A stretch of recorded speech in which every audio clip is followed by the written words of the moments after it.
Okay, boys and girls, once upon a time, there was a channel called the History Channel that actually used to show history documentaries. There's also a channel called Music Television, or MTV, that used to show music videos. And of course, used to have ESPN, which is a sports entertainment channel, which used to actually show sports. Instead, they did this. Have you ever been told to check your privilege? And we gave them this.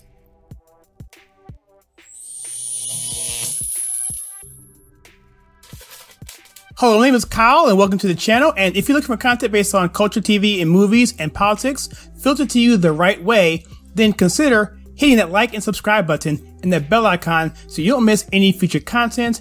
And if you want to help us out, check out the website walkedaway.net and make it known when you first walked away.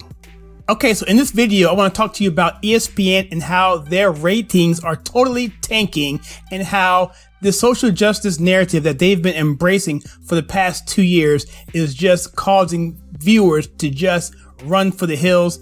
We don't want to be anywhere near this. I'm going to talk to you about why that's happening. I'm going to talk to you about people like Charles Barkley who are calling people out. I'm going to show you some clips that they had on their own channel that you won't believe that they're showing on a sports network. And I'm going to talk to you about some real actual numbers and show you a point in time when they did the right thing, what happened, and when they fell back to where they are now, what is happening now.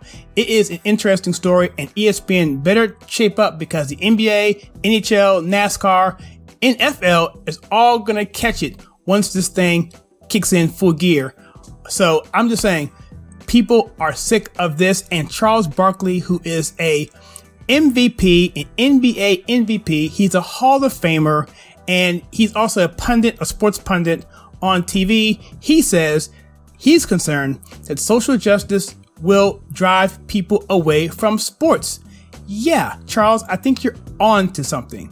So here he says in this article on Society Reviews from July 28th, I highlighted some stuff here. I'm going to go through this here where he says they could get turned off because people watch sports for sports. Yes, people watch sports for sports. They don't watch sports for MSNBC or political pundit. They don't. They listen to it for that. He says, listen, there's a direct correlation. You go back to what was going on with Colin Kaepernick. The fans were not happy with that. No, we were not. He goes on to say, you have to stay. I want to know how they are going to react. I really do. And for people who say the fans really are going to be all aboard for everything, I'm gonna wait and see. He's right. And so this guy interviewing him, I guess this guy's name is Champion. He says, he asked him if the constant conversation theme is too heavy and fans want an escape. Yes, the word amusement means to amuse. A is the opposite. Muse means to think.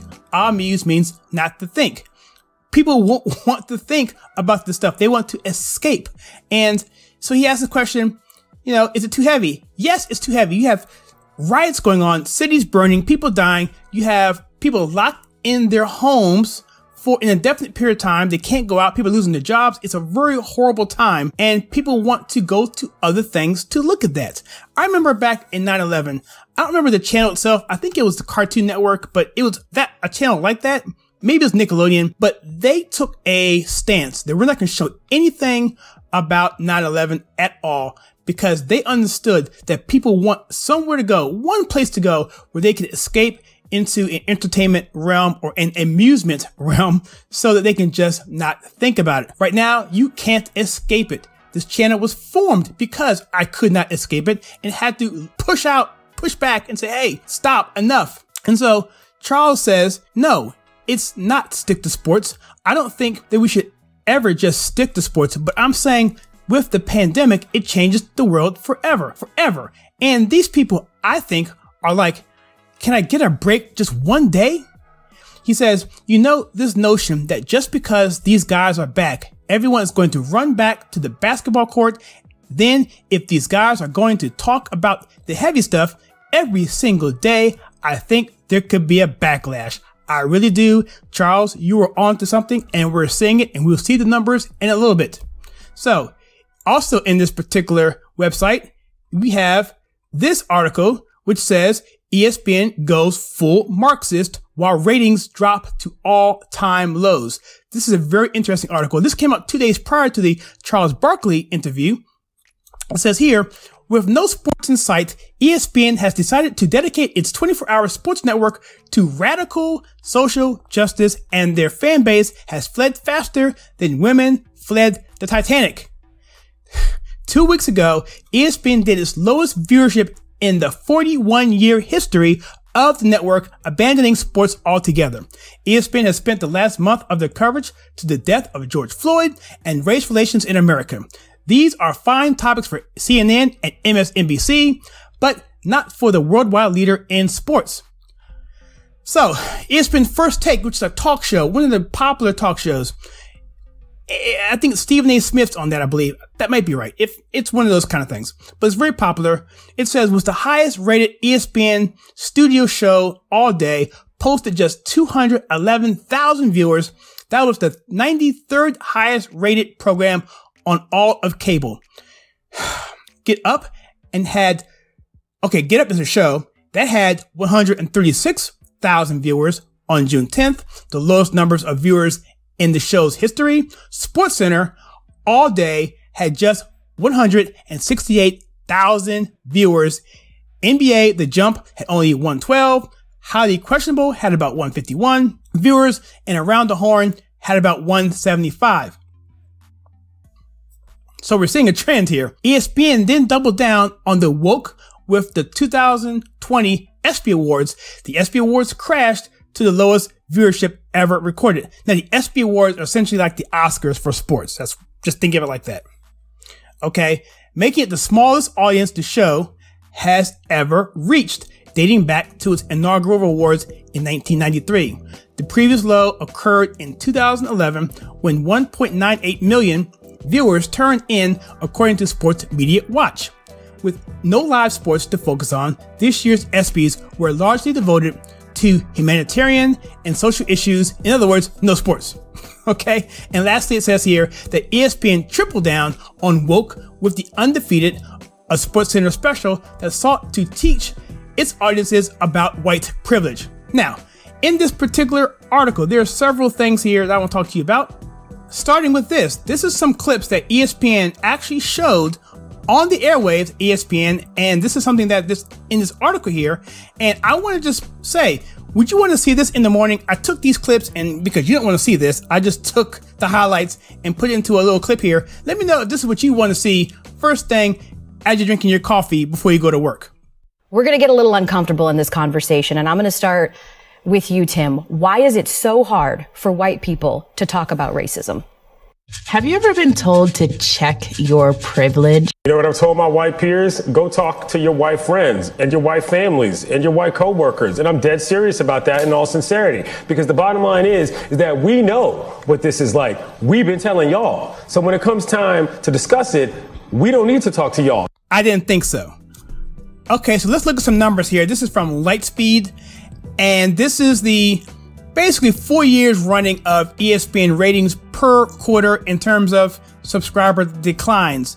And so we see going back to the third quarter of 2016, they were down 2 percentage points for 3 straight quarters going into the first quarter of 2017. And it got worse in the second quarter. It went down a percentage point and then down another half a percentage point in the third quarter of 2017 and back up to 3 for 3 straight quarters going into second quarter of 2018. So what's going on over here? Well, let me give you a hint. And why does it go from -3 up to -2 and then ultimately up to 1, which means it's improving in terms of subscriber declines?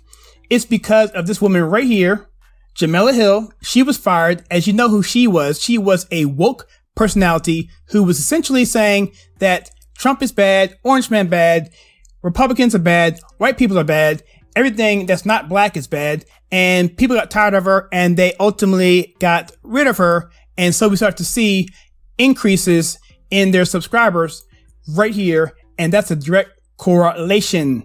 So let's take a look at this here. So let's keep going. So then we see after that, but then they start losing more subscribers. And so then at 1.9 to 2.5, then it drastically went down to 4 in the fourth quarter, on down 4.5 down to the first quarter of 2020. And then all the way down to where we are today at -6. So let's recap. All right.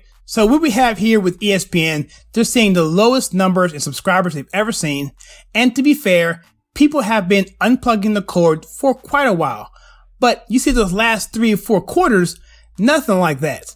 And nothing can explain that, especially when you come off the heels of 3 months of absolutely zero sports. As a man who loves sports, who watches tennis, I watch soccer when it's the World Cup. I watch football, obviously. I watch basketball, not as much, but I still do, especially college football. Yes, go Canes. All of that. Full of that. Even the hockey, because being from a DC, we have a world championship hockey team only 2 years removed. We have the defending world champion.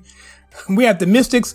Don't laugh. And yes, I fully understand that the women walked off the court, which was unforgivable. But still, it was fun to watch because I like competition. And now it's back, right? But no one cares. So that's the real difference here, is the fact that it's been gone for 3 months and now it's back and people still don't care. That should be a key indicator here. And I hope the executives see that as they saw back in August of 2018 and cut this crap out. We don't want to see that. We want to escape. We want to amuse ourselves, to not think for a little bit, a while at least, because you can't escape it otherwise. If you like the content on this channel where I take culture, TV, and movies and politics and filter it to you the right way, then please hit that like and subscribe button and that bell icon so you don't miss any future content. And please check us out at walkedaway.net if you want to help this channel and make it known when you first walked away. And please also share with your friends as we're trying to reach 10,000 subscribers. As always, please check out some content that I have right here.